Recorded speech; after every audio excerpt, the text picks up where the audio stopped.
Bonjour à toutes et à tous. Aujourd'hui, nous allons voir un oral niveau MPSI, MP2I.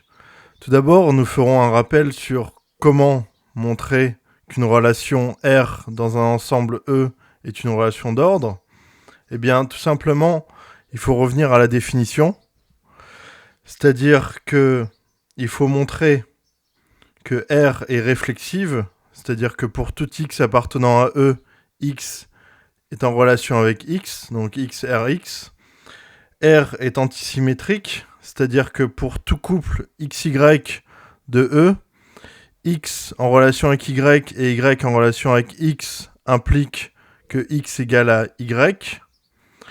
Et enfin, R transitive, c'est-à-dire que pour tout triplet XYZ de E, X en relation avec Y et Y en relation avec Z implique X en relation avec Z. Voilà. Maintenant que nous avons vu ce rappel, eh bien nous pouvons passer à l'oral. Alors, voici l'énoncé. Donc, on note E égale à R puissance R, qui est en fait l'ensemble des applications de R dans R, et inférieur ou égal la relation définie dans E par, pour toute application FG, F inférieur ou égal à G est équivalent à pour tout X appartenant à R, F de X inférieur ou égal à G de X. Alors, dans un premier temps, il nous faut montrer que inférieur ou égal est une relation d'ordre dans E. Et ensuite, dans un second temps, on nous demande si cet ordre est total. Alors, commençons. Donc, commençons par montrer que inférieur ou égal est une relation d'ordre dans E. Alors, comme on l'a dit, on va procéder en montrant qu'elle est réflexive, puis antisymétrique, puis transitive. Donc, tout d'abord, on a pour tout F appartenant à E, eh bien, pour tout X appartenant à R, F de X inférieur ou égal à F de X, ce qui est évident, d'où F inférieur ou égal à F. Et on a ça pour tout F de E. Donc, inférieur ou égal est réflexive. Voilà qui est fait. Alors maintenant, continuons. Continuons donc cette fois-ci avec l'antisymétrique. Alors on a pour toute application FG dans E, donc on rappelle c'est application de R dans R, eh bien F inférieur ou égal à G et G inférieur ou égal à F qui est équivalent, on le traduit, à pour tout X appartenant à R, F de X inférieur ou égal à G de X, et pour tout X appartenant à R, G de X inférieur ou égal à F de X. Et ça, c'est équivalent à pour tout X appartenant à R, F de X égale à G de X. Donc finalement, on a bien l'équivalence F égale à G. Donc finalement, inférieur ou égal est antisymétrique.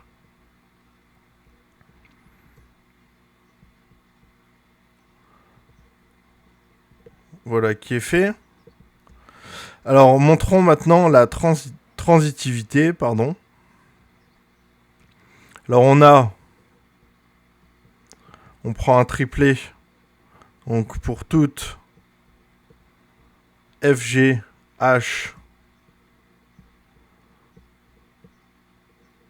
appartenant à E, eh bien F inférieur ou égal à G et G inférieur ou égal à H qui est équivalent, donc on traduit encore une fois, à pour tout x appartenant à R,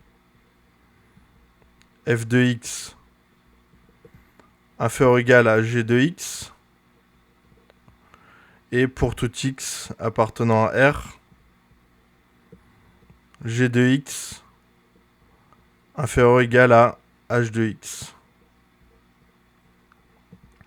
Alors ça fait évidemment 2x inférieur ou égal à g de x inférieur ou égal à h de x, fait effectivement f de x inférieur ou égal à h de x.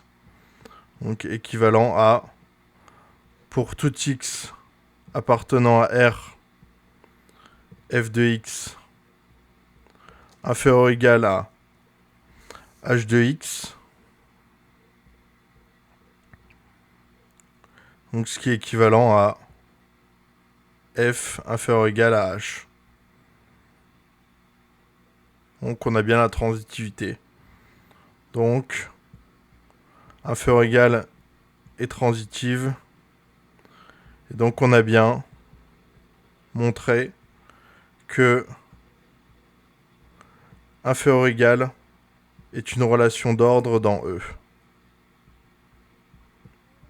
Une relation d'ordre dans E. Maintenant, la deuxième question. Intéressons-nous de savoir si cet ordre est total. Alors considérons deux fonctions. La première, f de R dans R, qui a x associe 0. Et la deuxième, g de R dans R, qui a x associe x.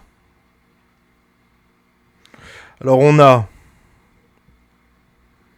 f de 1 égale 0 inférieur strict à 1, donc qui est égal à g de 1.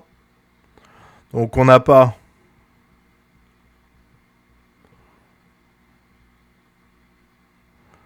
g inférieur ou égal à f. Et on a f-1 qui est égal à 0, qui est supérieur strict à -1 qui est égal à g de -1. Donc on n'a pas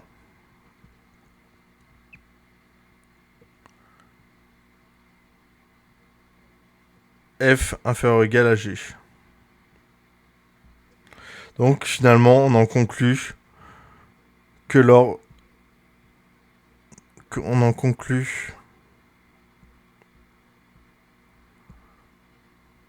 que inférieur ou égal, donc l'ordre inférieur ou égal sur E n'est pas total. Voilà.